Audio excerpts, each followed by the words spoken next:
कह दो कि सरकार ने ऑर्डर है, तुम ठेका खोल सकते हो, क्या तुम गलत धंधे नहीं यहाँ करवा सकते हो? कि सरकार बोल रही है कि इटली की तर्ज पे उत्तराखंड की शराब बनाई जाएगी। बताओ, अरे हमारे पास यार बनाने को प्रसाद है। उत्तराखंड में हम देवभूमि में रहते हैं ना, प्रसाद बना सकते हैं। बहुत सारे मतलब धार्मिक चीज़ों से रिलेटेड बहुत सारे हम उत्पादन छोटे छोटे समूह खोल के बहुत सारे काम करवा सकते हैं, उससे भी रेवेन्यू जनरेट होता रात को लड़की 7 बजे आ रही है, हमें जानवरों से डर कम था, अब इन शराबियों से और डर हो जाएगा। मेरी बिटिया इधर से निकलेगी या शराब पीने वाले कुछ कह जाए, क्या मैं बर्दाश्त कर लूँगा? मतलब मेरे बच्चों को कोई कुछ कह जाए, क्या मैं थाने चौकी इंतजार करूँगा? क्या सोच सकते हो आप कि भाई किसी ने मेरी बेटी को गाली दे दी है और मैं पुलिस को फ़ोन करूँगा, मेरे से बड़ा बेवकूफ़ कौन होगा? वो तो मारने वाला या गलत कहने वाला भाग जाएगा। श्रीदेव सुमन हमारा जो वो कॉलेज था, वो आ रहा था, यूनिवर्सिटी आ रही थी, तब तो उन्होंने यहाँ से वो उसको ऋषिकेश घुमाने वाले में शिफ्ट किया। लेकिन दारू के ठेके के लिए क्यों उन्होंने यहाँ पे परमिशन दी है? नीचे वर्ग के लोग रहते हैं जो 400 रुपये दिहाड़ी करते हैं, और 400 रुपये दिहाड़ी में वो अपना घर चलाते हैं। अगर 200 का वो पौवा ले लेंगे, 200 में उनका घर चल सकता है? कि आबकारी जो अधिकारी है उनको किसने ये राइट दिया कि आप 100 मीटर का 200 मीटर बना सकते हैं? अगर वो 100 मीटर का 200 मीटर बनाते हैं, पाँचवीं पास बच्चों को पीएचडी की डिग्री क्या दे सकते हो?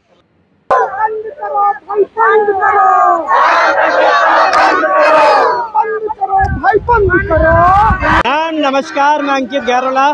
जब भी बोला बेबाक बोला और आज भी कुछ बोलने आया हूँ। लगातार नारों की आवाज़ आप सुन रहे होंगे, क्या कुछ यहाँ पे हो रहा है, क्या कुछ कहानी यहाँ पे है। मगर उससे पहले एक लाइन ज़रूर बोलूँगा कि दूर उनको क्या कहें, कि जब घर का ही अपना गद्दार निकल जाए। तो कुछ ऐसी कहानी यहाँ पे होने वाली है, आप समझ रहे होंगे, टाइटल भी देख चुके होंगे क्या कुछ यहाँ पे कहानी हो रही है। शराब के ठेके को बंद करने की चीज़ें हो रही है। जी हाँ, मैं इस वक्त छिद्रवाला के चक जोगी वाला पे मौजूद हूँ और ये देखिएगा बाहर यहाँ पर बिल्कुल मात्र मुश्किल से यहाँ पर 120 मीटर पर होगा हाईवे, और ये ठीक ये आप जो देख पा रहे हैं यहाँ पे, यही वो शराब का ठेका है जिसको बंद करने के यहाँ पे लगातार जो लोग हैं, ग्रामीण मौजूद है, मातृ शक्ति मौजूद है, हमारे बुजुर्ग मौजूद है और हमारे साथ में बच्चे भी यहाँ पर मौजूद है। आप देखिएगा किस तरीके के यहाँ पर तमाम चीज़ें हो रही है। उनसे बात करते हैं और जानते समझते क्या कुछ हो रहा है यहाँ पे। आपसे पूछूंगा मैम, क्या कुछ यहाँ पे मामला है, क्या कुछ हो रहा है यहाँ पे, क्या कारण से आप यहाँ पे मौजूद हैं? जी, हम लोग ये कारण है कि क्योंकि यहाँ बिल्कुल जो रोड के किनारे है, दारू का ठेका खुल रहा है, और दारू का ठेका खुल रहा है तो यहाँ पे 3 स्कूल हैं। एक ब्रेन डिस्कवरी है, साईं बाबा है और इंटर कॉलेज है। और यहाँ से आने जाने वालों को पूरा रास्ता है, चकजोगी से, चकजोगी वाला, चकजोगी माफ़ी, आंचल डेयरी है, यहाँ पे मशरूम फैक्ट्री है। अलग अलग ड्यूटी लगती है लोगों की, कभी वो रात को नाइट शिफ्ट में आते हैं, कभी सुबह की शिफ्ट में आते हैं। तो कैसे वो लोग वो करेंगे बताओ आप? यहाँ आना जाना कैसे लोगों का संभव होगा अगर दारू का ठेका यहाँ खुल जाएगा? तो बच्चे हैं, बच्चों को कितनी परेशानी होती है आने जाने में, ये तो आप लोग जानते ही हैं।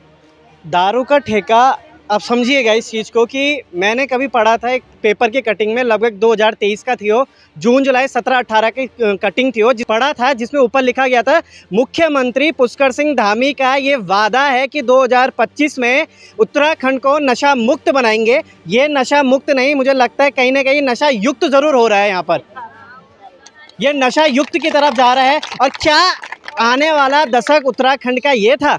आज यहाँ पे मातृ शक्ति मौजूद है। उत्तराखंड को बने हुए 24 वर्ष पूरे होने को आ चुके हैं। 24 वर्ष में इन मातृ शक्ति ने अपनी जान देकर, सभी हमारे बुजुर्गों ने अपनी जान देकर उत्तराखंड बनाया था। और उत्तराखंड इसलिए बनाया था ताकि जो हमारे आने वाली पीढ़ी है वो नशे में जाए, और फिर घर में पहले हमारे दादा पिया करते थे, फिर बाबा ने पिया, फिर बच्चे पियेंगे, फिर बच्चों के बच्चे पियेंगे, और एक दिन ये जो उत्तराखंड था ये नशे के ऐसे दलदल में धंस जाएगा जहाँ से निकलने में नहीं आएगा।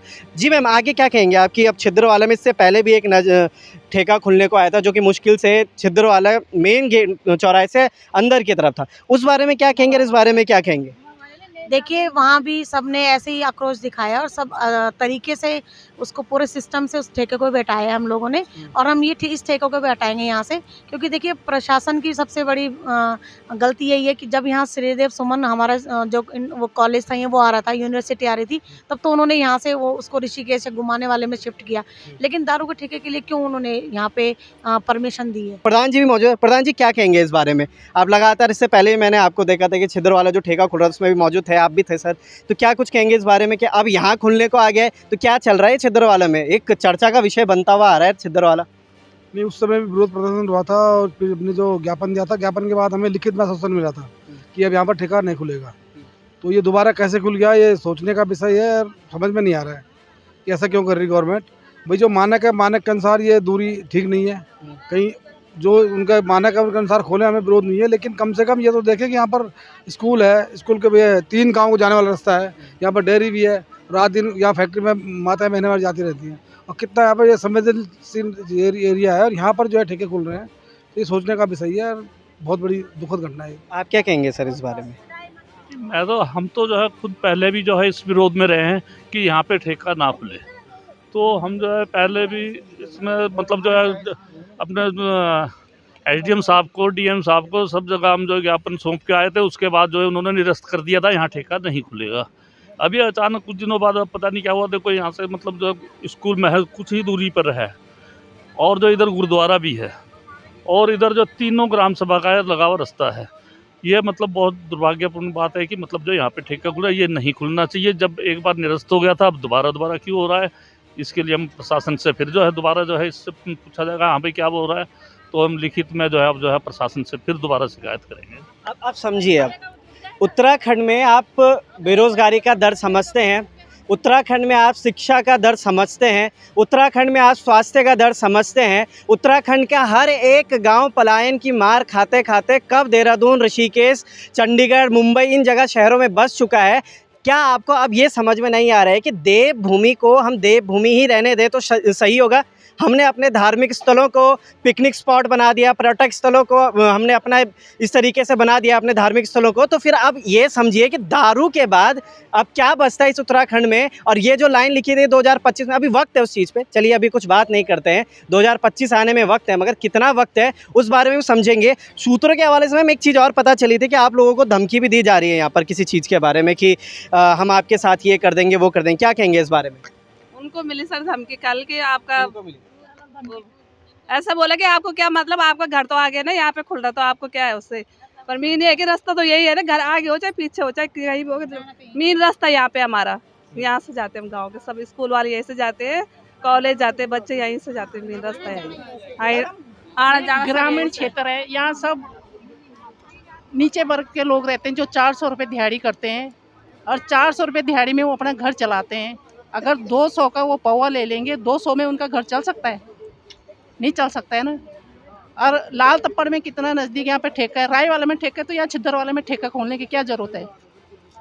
ये हमारा ग्रामीण क्षेत्र है, यहाँ हमारे सब जितने भी ग्रामीण लोग हैं सब अपनी खेती बाड़ी दिहाड़ी करके अपना गुजारा करते हैं। और अगर हमारे यहाँ पे ठेका खुल गया तो हर बंदा 400 रुपये दिहाड़ी करेगा, 200 रुपये का तो पौवा खाएगा, फिर घर के अपने बच्चे का पालन पोषण कैसे करेगा? तो हम सरकार से यही चाहते हैं कि आप अपने ठेका खोलो, लेकिन ग्रामीण क्षेत्र से अलग खोलो कहीं, है ना। सारे ग्रामीण क्षेत्रों के यही निवेदन है कि पहले तो मेन चौराहे पे खुला था, वहाँ भी हमने 2 दिन तक धरना दिया, हम भी पार्टी के कार्यकर्ता, लेकिन जो गलत हो रहा है वो हम पहले हमारे लिए किस पार्टी के कार्यकर्ता हैं? कोई भी हो, हम पार्टी के कार्यकर्ता। पार्टी ने कितनी मदद करी आपकी? हम पार्टी की मदद करते हैं, हमारी मदद क्यों करेगी पार्टी? हम पार्टी के लिए ये समझने वाली बात है कि पार्टी की मदद हम कर रहे हैं क्योंकि हम उनको वोट दे रहे हैं, हम उनके लिए काम कर रहे हैं, वो हमारे लिए थोड़ी नहीं काम करती। कोई भी पार्टी हो, कार्यकर्ता काम करता तभी पार्टी जीतती है, पार्टी थोड़ी नहीं किसी के लिए काम करती। हम काम करते हैं, हम कार्यकर्ता हैं। आज हमारे जो युवा बच्चे हैं, 15-16 साल का बच्चा भी नशे में दूध पड़ा हुआ ना, हम नहीं चाहते हैं। हमारे सरकार से ये निवेदन है कि ये ठेका यहाँ से हटे। बिल्कुल सही बात है। बढ़ रही है बस, और नशा खुल रहा है, ठेके खुल रहे हैं, रोजगार तो बच्चों को मिल नहीं रहे, पढ़ाई कर रहे बच्चे, ऐसे भटक रहे नशों के उसमें पड़ेंगे और ऐसे बर्बाद होंगे। माँ बाप कर्जा करके बच्चों को कोर्स कराएंगे, वो कराएंगे, बस बच्चे ऐसे फ्यूचर उनका बर्बाद है। नशा अगर ऐसे हुआ, आज यहाँ बंद होगा तो कल क्या पता दूसरी जगह हो खुलेगा। तो ये है कि मतलब कहीं ना खुले ठेका, मतलब दूर दूर तक, पहले तो ये बंद होना चाहिए बस हमको। सही बात है। विरोध ठेके का नहीं कर रहे हैं, ना विरोध उन शराब पीने वालों का कर रहे हैं, वो विरोध कर रहे हैं अपने बच्चों को एक अच्छा भविष्य दिलवाने के लिए, ताकि हमारे जो बच्चे हैं एक अच्छे भविष्य की तरफ जाए, अच्छी तरफ जाए, अच्छी सीख की तरफ जाए। अब जरा जाते हैं टेक्निकल की तरफ कि किस तरीके से क्या कुछ हो रखा था मामला और क्यों उन्होंने इस बार इस चीज़ पे उंगली उठाई। क्योंकि जब विरोध शराब का नहीं है, ठेका का नहीं है, तो आखिर विरोध है किस चीज़ का? नमस्कार सर, कैसे हैं आप? क्या नाम है सर आप? जसविंदर सिंह नाम है, मैं एक्स नेवी हूँ। हाँ, तो क्या मुद्दा लेकर आ किन टेक्निकल पॉइंट्स पे आज बात करने वाले हैं? टेक्निकल पॉइंट्स ये हैं कि जब माननीय सर्वोच्च न्यायालय 2016-17 में एक लैंडमार्क जजमेंट दिया था, उसमें ये बताया गया कि जो ठेके हैं इनकी वजह से सरकार जो दुर्घटनाएं हो रही हैं, जो अपने नेशनल हाईवेज हैं, स्टेट हाईवे, उनके ऊपर दुर्घटनाएं हो रही हैं क्योंकि शराब पी के लोग गाड़ी चलाते हैं। तो उसको बचाने के लिए उन्होंने एक जजमेंट दिया था कि जो नेशनल हाईवे है उससे शराब के ठेके 50-500 मीटर अंदर खुलेंगे, स्टेट हाईवे, और उसमें सर्विस लाइन भी थी। ठीक है, बाद में 2000 और उसमें ये बोला गया था कि जो एजुकेशन इंस्टीट्यूट हैं, जो मंदिर हैं, जो मस्जिद हैं, उससे 150 मीटर 150 मीटर जो जजमेंट अभी तक है। फिर 2017 में उस ऑर्डर में एक थोड़ा सा अमेंडमेंट आया, लोगों ने पॉइंट डाला कि इसमें दिक्कत हो रही है, सरकार भी गई, तो उसमें के बाद एक जजमेंट दिया गया कि जहाँ पे आबादी 20,000 है, 20,000 से कम है, वहाँ पे जो ये ठेका खुलेगा उसका नेशनल हाईवे से दूरी, स्टेट हाईवे से दूरी 220 मीटर है, जो जजमेंट अभी तक है, उसके ऊपर कोई अमेंडमेंट नहीं है। तो जब हमने इसका टेक्निकली इसको देखा, इस ठेके की दूरी देखी गई, नेशनल हाईवे से दूरी देखी गई, तो 120 मीटर है। 120 हाँ, तो जब हमने इसका परीक्षण किया, फिर हम डीएम मैडम से ले, डीएम मैडम ने जिला आबकारी अधिकारी को लिखा, फिर जिला आबकारी अधिकारी के बाद हम आबकारी निरीक्षक के ऑफिस गए, ऋषिकेश में जो आता है, क्षेत्र में आता है। जब हमने उनसे पूछा कि हमने उनसे भी पूछा कि इसमें कितनी दूरी होती है नेशनल हाईवे से, तो उन्होंने 220 मीटर बोला। तो मैंने उनको गूगल अर्थ पे बताया, टेक्निकली उनको दिखाया कि जब इसकी दूरी 120 मीटर है तो आपने इसको परमिशन कैसे दे दी, क्योंकि उनके पास एक लीगल परमिशन है। ठीक है, तो उनका कोई जवाब नहीं था उस चीज़ में। वो बोल रहे कि हम नापेंगे। मैंने कहा सर अभी आप कैसे नापेंगे इसको, आप तो नाप के इसकी रिपोर्ट बना चुके हैं और एक जिला आबकारी अधिकारी की इसकी फाइल पास हो चुकी है, एक वहाँ पे संस्थान खुल चुका है, तो वो कोई जवाब नहीं दे पाए। तो जब हमने प्रेरणा बिष्ट मैडम को फ़ोन किया, वो उसमें अवेलेबल नहीं थी, तो उनसे भी यही बात हुई कि मैडम जब आपने ये रिपोर्ट बनाई है तो आपने सारे मानक क्यों नहीं पूरे किए? इसका मतलब सर्वोच्च न्यायालय के जो ऑर्डर हैं उसका आप कंटेम्प्ट कर रहे हैं। ये कंटेम्प्ट ऑफ कोर्ट है, आप माननीय सर्वोच्च न्यायालय की बात नहीं मान रही हैं और आप शासन को एक गलत रिपोर्ट प्रस्तुत कर रही हैं। तो बोल रही हैं कि ये डीएम के स्तर पे एक परमिशन होती है। मैंने कहा मैडम आज तक मैंने कहीं नहीं देखा कि डीएम आके फीता लेके नाप रही है, ये तो कहीं भी नहीं होता। आप लोग के जो अधिकारी हैं, जो आप कर्मचारी हैं, उनके अंदर आपको विश्वास करके वो एक फाइल पास करते हैं कि आपने जो नीचे जो रिपोर्ट लगाई है वो सही है, वो सत्य है और वो नियमों के अनुरूप है। लेकिन उसके बाद फिर उनका कोई जवाब नहीं आया। उन्होंने ये बोला कि हम नापने आएंगे। और पता चला कि शनिवार को ये ठेका नहीं खुला, शनिवार को पूरा दिन यहाँ पे बंद रहा। उनका कोई स्टाफ आया, उन्होंने ये नापा और एक नई यहाँ पे दीवार तोड़ के कोशिश की, लेकिन जब गूगल अर्थ से हमने इसको नापा ये भी 130 मीटर हो रहा है, 220 मीटर तब भी नहीं हो रहा है। और फिर उन्होंने हमें ये बोल दिया कि जब उनका स्टाफ था, जो वहाँ पे क्लर्क थे, नाम पता नहीं है, कि जो स्कूल है उसका हम मेन गेट नापते हैं। तो मैंने उनको ये सुप्रीम कोर्ट की रूलिंग दिखाई। मैंने कहा इसमें कहीं भी ऐसा नहीं लिखा है कि जो मेन गेट से नापना है, इसमें एजुकेशन इंस्टीट्यूट है, तो आप अपना लोकल ऑर्डर मत बनाइए उसके ऊपर, या तो आप हमें लिखित में दिखाइए कि सुप्रीम कोर्ट ने बोला कि मेन गेट से नापना है ठेका।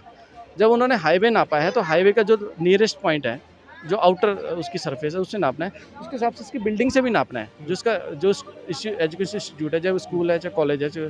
तो उसके बाद जब हमने नापा तो ये 70 मीटर हो रहा है, ये भी तो ये 70 मीटर है, तो इसका भी मानक पूरा नहीं हुआ। तो यहाँ पे 2 मेन पॉइंट है। उसके बाद यहाँ पे स्कूल्स हैं, उसके बाद यहाँ अकेडमी है और एक आंचल डेयरी है, ठीक है, और एक ग्रामीण रास्ता है और एक तरफ जंगल है। और यहाँ बच्चे देहरादून जाते हैं, यहाँ पे कोई एजुकेशन इंस्टीट्यूट भी नहीं है, ग्राफिक वगैरह पढ़ने जाते हैं, बच्चे लेट हो जाते हैं, 7 बजे 8 बजे तक आते हैं बच्चे। तो अगर यहाँ शराब के ठेके खुलेंगे और इस टाइप से खुले जाएंगे ग्रामीण क्षेत्रों में, तो ये एक बोलते हैं ना कि अपने बच्चों लड़कियों के लिए सेफ़ नहीं है ये क्षेत्र। तो हम इसको टेक्निकली परस्यू कर रहे हैं और हम आज छुट्टी है, आज ईद उल जुहा की छुट्टी है, तो कल हम डीएम मैडम से मिलेंगे और इस पर एक जाँच बैठवाएंगे। रिस्पना पुल से लेकर रायवाला तक जितने ठेके हैं हाईवे पे बने हुए, किसी के पास मानक पूरे नहीं है। और मैंने प्रेरणा बिष्ट मैडम के ऑफिस में आबकारी निरीक्षक को पूछा कि उनका क्षेत्र कहाँ से है, तो क्षेत्र उनका रिस्पना पुल से रायवाला तक है। तो सबकी रिपोर्टें गलत हैं, सबकी रिपोर्टें गलत लगाई गई हैं और माननीय सर्वोच्च न्यायालय के जो आदेश है उसका पालन नहीं किया गया है। तो एक कंटेम्प्ट कोर्ट बढ़ता है और ये कंटेम्प्ट कोर्ट में हम इसमें कार्रवाई करेंगे। टेक्निकली हमने बात करी, चीज़ें बात करी, मात्र शक्ति यार उन्होंने सही बोला कि स्कूल्स वगैरह यहाँ पे तमाम चीज़ें हैं, यहाँ पे एकेडमी है, यहाँ पे बच्चे खेलने आएंगे, बच्चों के दिलो दिमाग में क्या असर पड़ता है। एक मैम और है, उनसे बात करते हैं। मैम नमस्कार, कैसे हैं? नमस्कार, मैं संतोषी कंसोला यहीं की रहने वाली हूँ।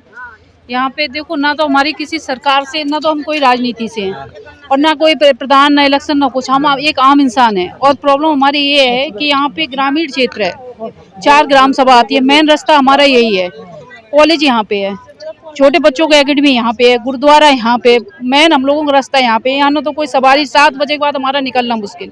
उसके ऊपर से आपने कोई विकास नहीं करा, रोड नहीं बनाई, कुछ नहीं, ठेका और खोल दिया। अब ये बताओ, रात को लड़की 7 बजे आ रही है, हमें जानवरों से डर कम था, अब इन शराबियों से और डर हो जाएगा। भाई हमारा सिर्फ निवेदन ये है कि रिहायशी इलाकों में जो सरकार ने कोई भी ऑर्डर पास करा हो, क्या पब्लिक से बड़ी सरकार नहीं है भाई, वो सरकार इसलिए बने हमारी सुविधा समझे। तो भाई निवेदन हमारा यही है उनसे कि यहाँ से ठेका बिल्कुल हटा दिया जाए। सबसे बड़ी सारे बच्चों को कितनी प्रॉब्लम होगी, हम लोग कहाँ से निकलेंगे। अब बच्चे अगर छोटे छोटे बच्चे नशा करेंगे कितनी उन्हें प्रॉब्लम आएगी। यहाँ निकलने का मेन चारों ग्राम सभा का रास्ता यही है। अब उससे उनसे बोल रहे कि भाई क्यों खोला है, वो कह रहे सरकार से ऑर्डर मिल रखा है, सरकार ने परमिशन दे रखी है। ये कोई बात है? कल तुम और गलत धंधे की भी परमिशन दे दोगे यहाँ और कह दो कि सरकार ने ऑर्डर है, तुम ठेका खोल सकते हो, क्या तुम गलत धंधे नहीं यहाँ करवा सकते हो? धमकियां भी तो मिल रही हैं महिलाओं को। बोल रहे हैं वो लोग कि मतलब हमें सरकार से परमिशन है, तुम क्या कर लोगे, हम रिपोर्ट करेंगे, FIR करेंगे, तो मीडिया को बुलाएंगे। तो ये बताओ हमने ऐसा क्या गलत काम करा? अगर आप बदतमीजी बोलोगे, अगर वो गलत बोलेंगे तो हमारा भी राइट है भाई। क्या मतलब अगर वो हमारे ऊपर हाथ उठाएंगे ड्रिंक करके तो क्या हम रिपोर्ट करने जाएंगे, मैडम के पास जाएंगे? मतलब मार खा के वहाँ जाएंगे, हमारी पब्लिक की कोई इज्जत नहीं है। मतलब गलत काम वो कर रहे हैं और धमका भी हम ही रहे हैं। और पुलिस उनकी सुरक्षा को आ रही है, हमारी सुरक्षा को थोड़ा आ रही। वो वहाँ खड़े हो गए, हमारा फोटो खींच रहे हैं कि हम रिकॉर्डिंग कर रहे हैं, इनका हाथ मत लगाना। अब वो कह रहे हैं हमें सरकार से परमिशन मिली। भाई ग्रामीण छोटे छोटे बच्चों के कॉलेज, स्कूल और गुरुद्वारे के बीच में दारू बेचने की सरकारी की परमिशन ये गलत है। सर क्या कहेंगे इस बारे में? मेरे पत्रकार महोदय, मैं भाई सबसे पहले ये कहना चाहता हूँ कि आबकारी जो अधिकारी है उनको किसने ये राइट दिया कि आप 100 मीटर का 200 मीटर बना सकते हैं? अगर वो 100 मीटर का 200 मीटर बनाते, 5वीं पास बच्चे को PhD की डिग्री क्या दे सकते हो? और ये गवर्नमेंट का हवाला देता है, हमें सरकार ने आदेश दिया। क्या सरकार ऐसा आदेश दे सकती है कि आप किसी के भी घर के आगे ठेका खोलो या कहीं पर भी खोलो, चाहे वहाँ बच्चे हो, चाहे ये टी पॉइंट है। यहाँ पे 2 साल के बच्चे से लेकर 25 साल के बच्चे तक एजुकेशन के बस की इंतजार करते हैं। और बंदा कह रहा फ़ोन करके कि भाई साहब आप कौन होते रोकने वाले? जब मैं खुद की सुरक्षा अपनी नहीं कर सकता, मैं पड़ोसी की नहीं कर सकता। और अगर मैं ये इंतजार करूँगा कि कभी मेरे झापड़ मार रहा है, कोई मुझे मार रहा है, तब मैं पुलिस की इंतजार करूँगा, शायद मेरी बेवकूफ़ी होगी। हमें तो ऑन द स्पॉट निवारण करना है। हम सरकार या किसी इंतजार में आधा पब्लिक मर जाएगी, सरकार तब आएगी। और इस पॉइंट का ये राजा जी नेशनल पार्क है, और ये जब इन जानवरों की सुरक्षा के लिए फ्लाईओवर बनाने के बाद कोई जानवर ना आए, तो यहाँ पर जब हाथी हिरन राज को आते हैं, यहाँ पे दारू पीने वाले पड़े, क्या सुरक्षा है कि वो नहीं मरेंगे? अभी हरियाणा वालों में गाड़ियाँ चलती, गाड़ी की छतों में दारू पीते हैं, किसी का बच्चा उठा लिया, कौन सुरक्षा देगा उसको? अभी 2-3 महीने पहले यहाँ से पी के जा रहा तो एक जंगली जानवर सावर से टकरा गया, बंदा ऑन द स्पॉट मर गया। इसी ठेके की 50 मीटर की दूरी पे मरा, जहाँ ये खोलना चाह रहे। और ये कहते हैं हम कहीं भी खोल दें। कह रहा भाई साहब आप बीच में मत आओ। ये कौन सी प्रथा है? क्या तुम एजुकेशन सेंटर खोलो, कॉलेज खोलो, कुछ ऐसे कि दारू का ही एक फैशन बना दिया, दारू से ही पैसे कमाए जाते हैं। मेरी बिटिया इधर से निकलेगी या शराब पीने वाले कुछ कह जाए, क्या मैं बर्दाश्त कर लूँगा? मतलब मेरे बच्चों को कोई कुछ कह जाए, क्या मैं थाने चौकी इंतजार करूँगा? क्या सोच सकते हो आप कि भाई किसी ने मेरी बेटी को गाली दे दी है और मैं पुलिस को फ़ोन करूँगा, मेरे से बड़ा बेवकूफ़ कौन होगा? वो तो मारने वाला या गलत कहने वाला भाग जाएगा। एक युवा है भाई हमारे साथ, उसके बाद बात करेंगे। भाई कैसे हैं आप, ये बताइए पहले। सब बढ़िया, नमस्कार। एक युवा है आप और आप ही के क्षेत्र में सब कुछ हो रहा है, क्या कुछ कहेंगे इस बारे में? देखिए, पहले तो जो ये नीति है सरकार की, बहुत हास्यास्पद नीति है। ये इसमें हंसने की ज़रूरत है। अगर आप पूरी नीति को पढ़ेंगे तो नीति में शराब को मतलब इस तरीके से बता रखा है कि उत्तराखंड, मतलब अभी तो देवभूमि के नाम से हम लोग जानते हैं कि उत्तराखंड एक देवभूमि है। आप पॉलिसी पढ़ेंगे तो आप पॉलिसी पढ़ने के बाद पहले हंसेंगे बहुत देर तक कि सरकार बोल रही है कि इटली की तर्ज पर उत्तराखंड की शराब बनाई जाएगी। बताओ, अरे हमारे पास यार बनाने को प्रसाद है। उत्तराखंड में हम देवभूमि में रहते हैं ना, प्रसाद बना सकते हैं। बहुत सारे मतलब धार्मिक चीज़ों से रिलेटेड बहुत सारे हम उत्पादन छोटे छोटे समूह खोल के बहुत सारे काम करवा सकते हैं, उससे भी रेवेन्यू जनरेट होता है। टूरिज्म की हालत देखो बाहर जरा जाके एक बार। साला हम मतलब अगर हमें ऋषिकेश जाना है तो हमें ऋषिकेश जाने के लिए भाने वाला से होकर जाना पड़ेगा। ये स्थिति है। सरकार टूरिज्म पे काम कर सकती है, और स्टेट नहीं है जहाँ पर क्या बोलते हैं रेवेन्यू जनरेट नहीं होता टूरिज्म से। उत्तराखंड में भी हो सकता है, लेकिन शराब से ही क्यों? क्योंकि ये सारे मिले हुए हैं इसमें। क्या बोलते हैं, जितने अधिकारी हैं ये सारे मिले होते हैं, इनको ऑबलाइज जाता है मोटा मोटा, पुलिस भी मिली होती है, और DO जितने भी मतलब इनके एक्साइज इंस्पेक्टर वगैरह, हम तो खुल के बोलेंगे, सब मिले होते हैं। इनको हफ्ता चाहिए होता है, इसलिए ये लोग जगह जगह पे ये खुलवा रहे हैं। और जो ये हमारे गांव के एक व्यक्ति है, उन्हीं का ठेका, हमारा उनसे कोई व्यक्तिगत दुश्मनी नहीं है। लेकिन मैं कहता हूँ आप 220 मीटर की बात कर रहे हैं, आप पूरे छिद्रवाला को नाप लीजिए। शराब का ठेका तो हम खुलने नहीं देंगे किसी भी पॉइंट पे, ना उस कोने पे ना इस कोने पे। ये चारों ग्राम सभा पे ठेका नहीं खुलेगा, बिल्कुल नहीं खुलेगा, किसी भी कीमत पे नहीं खुलेगा। और आप भी देख लीजिए आप पे कितना दम है और हम में कितना दम है। हम ये पूरी यहाँ पर लगभग मेरे हिसाब से जितना मैं अनुमान लगाता हूँ 35 से 40 हज़ार की आबादी है। आप कितनों से लड़ोगे? और भीड़ का कोई चेहरा नहीं होता, ये भी हम बता दें उन्हें कि भीड़ का कोई चेहरा नहीं होता। कुछ भी गलत होगा तो उसके जिम्मेदार आप स्वयं हो, बिल्कुल स्वयं आप जिम्मेदार हो उस चीज़ के। ये बात हम एक मतलब स्पष्ट तरीके से कहना चाहते हैं। स्पष्टता से जवाब दिए हैं, काफ़ी गुस्सैल हैं और बहुत बहुत धन्यवाद भैया, बहुत बहुत धन्यवाद। कुछ इस तरीके से उन्होंने बात करी। ये देखिएगा इन शक्लों के मात्र शक्ति हैं और क्या कुछ होता है यहाँ पर, क्या कुछ सच में क्या इस ठेके के बारे में क्या कुछ और चीज़ें आती हैं, पल पल की अपडेट्स आपको देता रहूँगा। लोकार्पण के साथ जुड़े रहिएगा। बहुत बहुत धन्यवाद। जय हिंद, जय भारत।